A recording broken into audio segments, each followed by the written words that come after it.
साथियों, agree hub jet institute के digital platform पर एक बार दोबारा आपका स्वागत है। साथियों, जैसे कि हम पूर्व की क्लासों में संधि और समास के ऑब्जेक्टिव क्वेश्चन कर रहे थे, यानी संधि समास के प्रश्नोत्तरी हम कर रहे थे। ये हमारे कृषि पर्यवेक्षक में, एसआई में, राजस्थान एसआई के अंदर, पटवार में और अनेकों ऐसी परीक्षाएं जिसमें हिंदी सब्जेक्ट को इन्वॉल्व किया गया है, उसके अंदर जो पूछे जाने वाले ऑब्जेक्टिव टाइप क्वेश्चन है उनका रूपांतरण रहेगा। तो साथियों, आप भी इसमें जुड़े रहें और हम देखते हैं कि इसमें कैसे कैसे क्वेश्चन जो है एग्जाम में पूछे जाएंगे। तो साथियों, पहला जो हमारा क्वेश्चन है कि किस क्रम में सुमेल नहीं है, यानी सुमेलित प्रश्न ऑप्शन नहीं है। साथियों, आपको मैं पहले बता चुका हूं, प्रश्न जो है वो हमारे पास 3 प्रकार से रहेगा, जिसमें सत्य, असत्य, रहित, भिन्न, सुमेलित, असुमेलित, संगत, असंगत इस रूप में पूछा जाएगा। एक आपसे कहा जाएगा निम्न में से कौन सा है, और एक आ जाएगा कौन सा नहीं है। ये 3 प्रकार से प्रश्न पूछा जाएगा। तो किस क्रम में सुमेल नहीं है, तो यहाँ हमें बताना है किस क्रम में सुमेल नहीं है। तो पहला हमारे पास एग्जाम्पल है कनकटा। अब कनकटा शब्द है, इसका समास विग्रह जो होता है कान से कटा हुआ, तो कान से कटा हुआ है, इसका मतलब इसमें तो तत्पुरुष समास होगा। तो ये भी हमारा जो प्रश्न है वह क्या रह जाएगा साथियों, गलत रहेगा। क्या रहेगा साथियों, गलत रहेगा, अर्थात इसमें सुमेल नहीं है। तो अतः ये हमारा पहला ऑप्शन ही सही माना जाएगा। साथियों, कान से कटा हुआ तत्पुरुष समास रहता है। इसमें कौन सा समास रहता है साथियों, तत्पुरुष समास रहता है। अब अगर हम ये जाने कि बाकी कैसे सही है, तो देखिए चक्र पाणी में बहुब्री समास है। चक्र है, पाणी यानी हाथ, चक्र है जिसके हाथों में बहुब्री समास आ जाएगा। दिन का दूसरा पहर, दोपहर, द्विगु समास है, राइट आंसर है। कर्म निपुण यानी कर्म में निपुण, अधिकरण तत्पुरुष समास रहता है। तो ये दो सभी सही है, लेकिन कनकटा में द्वंद्व समास नहीं है। अतः हमारा पहला ऑप्शन जो है वो सही होगा, क्योंकि हमसे पूछा गया है सुमेल नहीं है। उसके बाद में नेक्स्ट आंसर है हमारा, किस क्रम में समास का सही विग्रह नहीं हुआ है। तो किस क्रम में समास का सही विग्रह नहीं हुआ है, देखिए मुरलीधर का समास विग्रह रहेगा मुरली धारण करने वाला, दोपहर का रहेगा दो पहरों का समाहार, पतिव्रता का रहेगा पति को व्रत लेने वाली स्त्री, और कनक लता का है कनक के समान लता। तो जो हमारा पतिव्रता जो है इसका जो विग्रह है साथियों ये गलत है। इसका सही विग्रह रहेगा पति व्रत को धारण करने वाली स्त्री। तो इसका समास विग्रह रहेगा पति व्रत को धारण करने वाली स्त्री। तो पति व्रत को धारण करने वाली स्त्री बहुब्री समास रहता है, अतः ये जो है विग्रह हमारा गलत है साथियों। तो हम कह सकते हैं किस क्रम में समास का सही विग्रह नहीं हुआ, तो पतिव्रता शब्द में विग्रह सही नहीं है, क्योंकि इसका विग्रह जो है पतिव्रत को धारण करने वाली स्त्री के रूप में रहेगा। नेक्स्ट हमारा क्वेश्चन है, रेलगाड़ी शब्द का सही समास विग्रह क्या है। तो रेल और गाड़ी ये गलत है साथियों, अतः सही हमें पता करना है। पटरी पर चलने वाली गाड़ी ये भी क्या है, विग्रह गलत है। उसके बाद में रेल से चलने वाली गाड़ी ये भी क्या है, गलत है। हमारा राइट आंसर क्या रहेगा, रेल पर चलने वाली गाड़ी। और अगर हम बात करें इसमें समास कौन सा है, तो इसमें तत्पुरुष समास है, और तत्पुरुष समास में भी पूछा जाए कौन सा समास है, तो इसमें लुप्त पद तत्पुरुष समास है, जो कि तत्पुरुष समास के उपभेद के रूप में पूछा जाता है। तत्पुरुष समास के उपभेद कितने हैं, 4 हैं। तो उसमें अलुक आता है, नए तत्पुरुष आता है, और लुप्त पद आता है, और उपपद आता है। तो यहाँ रेल पर चलने वाली गाड़ी को क्या कहते हैं साथियों, रेलगाड़ी। अर्थात हमारा राइट आंसर 4 नंबर ऑप्शन रहेगा। उसके बाद में नेक्स्ट हमारा क्वेश्चन है, दही बड़ा समस्त पद का सही विग्रह क्या है। तो इसका विग्रह जो है वह सही क्या है, दही में डूबा हुआ बड़ा, दही में डूबा हुआ बड़ा, ये इसका समास विग्रह रहेगा। और इसमें एक बात ध्यान दीजिए, लुप्त पद इसमें भी तत्पुरुष समास है, और लुप्त पद अगर पूछा जाए तत्पुरुष समास का कौन सा उपभेद है इसमें, तो लुप्त पद है। अब लुप्त पद तत्पुरुष समास का जो यूं कहें कि समस्त पद कैसे बनता है, तो पूर्व पद और अंतिम पद को योग करके इसका समस्त पद बनता है। कैसे? पूर्व पद क्या है? दही, और अंतिम पद क्या है? बड़ा। अतः दोनों का मिलान करेंगे तो शब्द क्या बनेगा? दही बड़ा। अर्थात पूर्व पद व अंतिम पद को मिलाकर के योग करने वाला पद जो होता है वह लुप्त पद होता है, क्योंकि इसमें बीच के पदों का लोप हो जाता है। अतः हम कह सकते हैं कि हमारा राइट आंसर जो रहेगा साथियों, वह क्या रहेगा? दही में डूबा हुआ बड़ा। नेक्स्ट हमारा क्वेश्चन है, विशेषण और संज्ञा के संबंध वाले शब्द में कौन सा समास होता है? साथियों याद रखें कि यहाँ पर विशेषण जहां शब्द रहे, जहां पर विशेषण रहे और दूसरा पद विशेष्य है, विशेष्य का मतलब संज्ञा व सर्वनाम होता है साथियों। विशेष्य यानी संज्ञा या सर्वनाम। अर्थात हमें ये कहा गया है, देखिए क्वेश्चन घुमा दिया गया है कि संज्ञा क्या शब्द यहाँ लिख दिया, लेकिन अर्थ क्या है? विशेषण और विशेष्य। अब आपको पता है विशेषण और विशेष्य किस समास में रहते हैं? कर्मधारय समास में रहते हैं। अतः हमारा राइट आंसर इसमें कौन सा रहेगा? कर्मधारय समास रहेगा, जिसमें विशेषण, एक पद विशेषण होता है और एक पद विशेष्य होता है। विशेष्य कौन होते हैं साथियों? तो याद रखें, विशेष्य होता है संज्ञा व सर्वनाम। संज्ञा व सर्वनाम, ये दो पद हैं जिनको हम किस रूप में जानते हैं? विशेष्य के रूप में जानते हैं। अतः विशेषण और विशेष्य रहता है, वह समास होता है कर्मधारय समास। नेक्स्ट हमारा प्रश्न है, अनायास में कौन सा समास है? तो अनायास में ध्यान दीजिए साथियों, तीन चीजें हैं, एक ए आ जाए, अन आ जाए या ना आ जाए। यदि पूर्व में कोई भी शब्द है उसके पूर्व में ए, अन या ना लगा है तो वहां पर नए तत्पुरुष समास होता है। कौन सा समास होता है साथियों? नए तत्पुरुष समास होता है। ये पूर्व में जिस भी शब्द में रहेंगे वहां पर नए तत्पुरुष समास रहेगा। अतः अनायास में तत्पुरुष समास है, क्योंकि तत्पुरुष समास का एक उपभेद जो होता है उसको क्या कहते हैं? नए तत्पुरुष समास कहते हैं। आगे नेक्स्ट, किस क्रमांक में समास का सही विग्रह है? यानी हमें बताना क्या है साथियों? सही विग्रह बताना है। हवन सामग्री, तो इसमें जो सही विग्रह होता है वह हवन के लिए सामग्री होता है। अतः यह हमारा आंसर गलत है।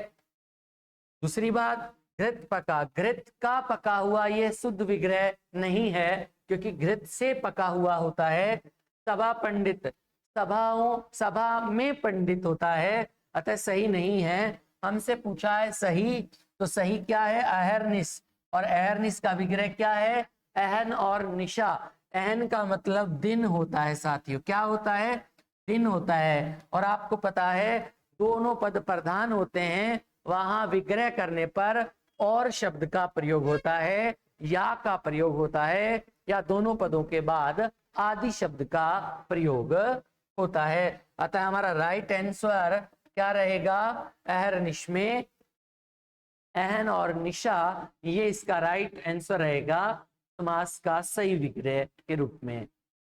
नेक्स्ट, व्यवचार में संधि कौन सी है? तो व्यवचार में मैं आपको पहले बता दूं, अगर यह से पहले कोई भी वर्ण आधा है तो वहां पक्का याद रखिए यण संधि होती है। कौन सी संधि होती है? यण संधि।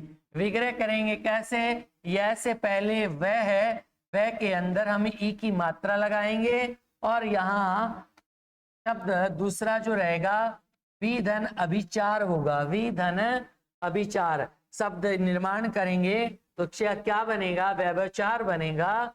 और इसमें संधि कौन सी है? यण संधि है साथियों। देखिए साथियों, आपको पता है यण संधि स्वर संधि का ही भेद है, लेकिन हमें पर्टिकुलर उसका नाम विशेष दिया गया है तो हमें उसी पर टिक करना है। स्वर संधि का ही भेद है, लेकिन अगर हमें यहाँ यण संधि के अलावा और कोई नाम दिया गया होता तो हम फिर किस पे टिक करते, स्वर संधि पे करते, लेकिन यहाँ स्पेशली नाम दिया है। अतः हमारा राइट आंसर जो रहेगा वह किस रूप में रहेगा साथियों, यण संधि के रूप में रहेगा। ये बात समझनी है साथियों। तो इसमें यण संधि रह जाएगी। इसके बाद में निम्न में से किस शब्द में व्यंजन संधि है? तो ध्यान दीजिए, यहाँ नमस्ते शब्द लिखा है। एक बात पक्का याद रखें, नमः है, नमस्कार, नमस्ते, नमस्तुभ्यम, इन सभी में विसर्ग संधि रहती है। इसका विच्छेद होता है नमः प्लस ते, इसका विच्छेद होता है नी प्लस रस। अतः यहाँ विसर्ग लगी है तो विसर्ग संधि, अतः इन दोनों में व्यंजन संधि नहीं है। तद अनुसार में विच्छेद क्या होगा, तत् प्लस अनुसार, तत् प्लस अनुसार। अब यहाँ हलंत युक्त वर्ण है और हलंत युक्त वर्ण कौन सा होता है, व्यंजन। अतः इसमें संधि कौन सी है, व्यंजन संधि है। अतः ये हमारा राइट आंसर हो जाएगा। अब इसका भी और देख लें तो यहाँ पर विच्छेद क्या होगा, अति प्लस आचार विच्छेद हो जाएगा। अतः हमें राइट आंसर क्या है, तद अनुसार शब्द रहेगा और इसमें व्यंजन संधि हो जाएगी। विच्छेद क्या होगा, तत् प्लस अनुसार, यानी प्रथम वर्ण तीसरे में चला जाएगा।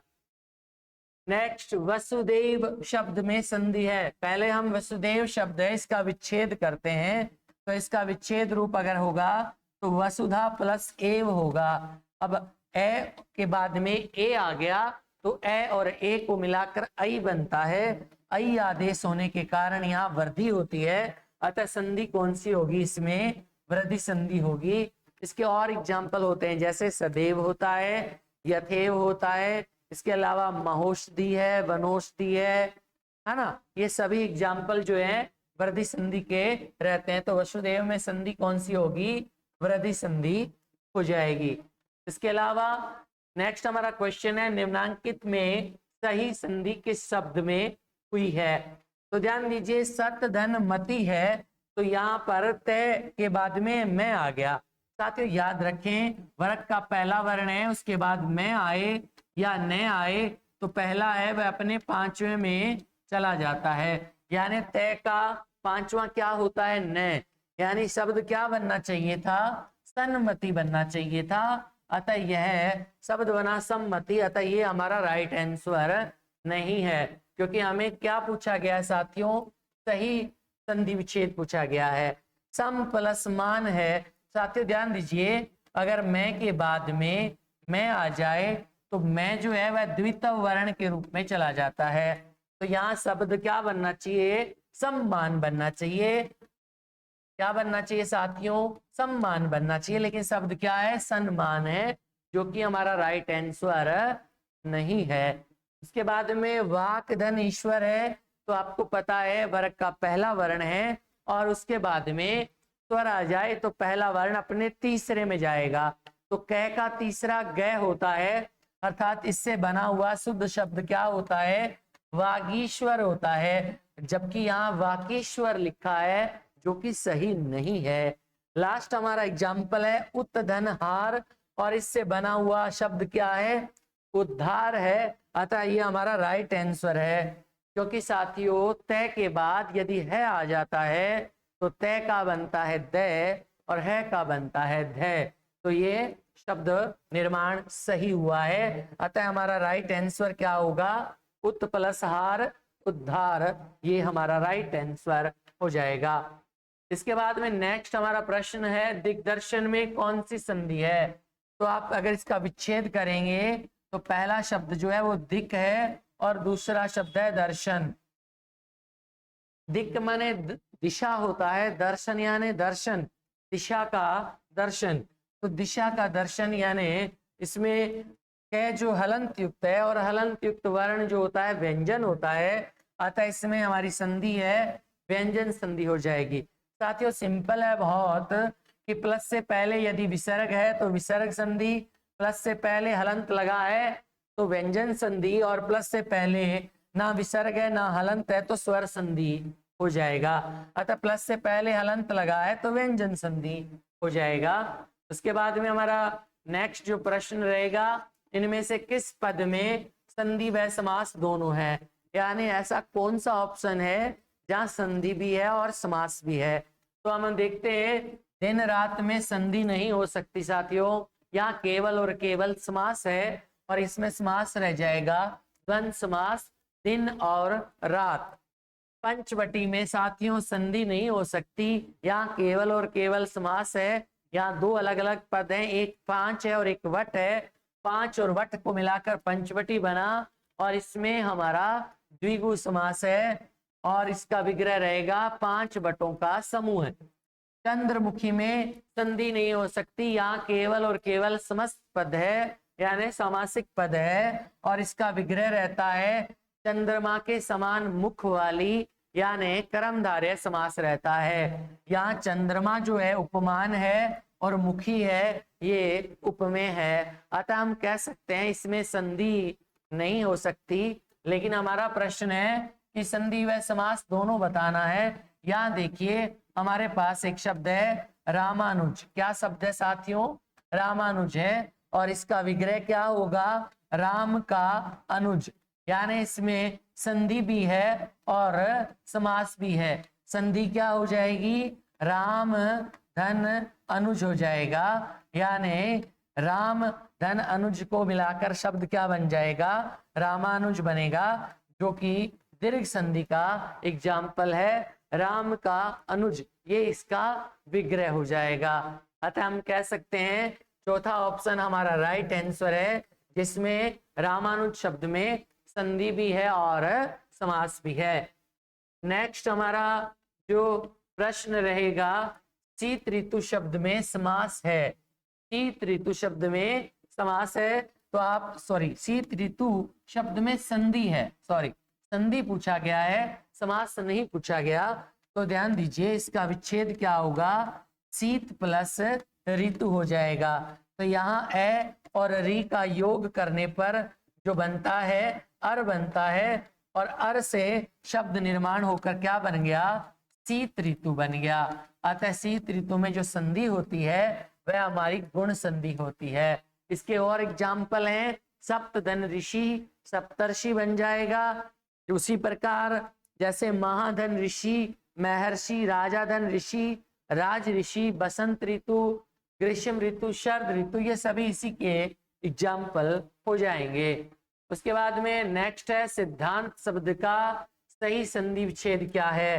तो सिद्धांत शब्द में ध्यान दीजिए एक शब्द हो जाएगा सिद्ध और दूसरा क्या हो जाएगा? अंत। तो सिद्ध धन अंत से शब्द क्या बनेगा? सिद्धांत, और इसमें दीर्घ संधि है, अतः इसका सही संधि विच्छेद क्या है? सिद्ध धन अंत।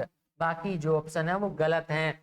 उसके बाद में साथियों प्रत्येक दिन आपको ऑब्जेक्टिव टाइप क्वेश्चन संधि के, समास के, इसके बाद में नेक्स्ट जो है वो वर्णमाला का होगा या प्रत्यय का होगा, वो साथ के साथ आपको मिलता रहेगा। अपने सुझाव जो हैं कमेंट बॉक्स में जरूर दें साथियों, और एग्रीअप जेट इंस्टीट्यूट से जुड़े रहें, और अपनी जो भी बात है या कुछ पूछना है या फिर नया कुछ सुझाव है तो कमेंट बॉक्स में हमें जरूर बताएं। जय हिंद, जय भारत।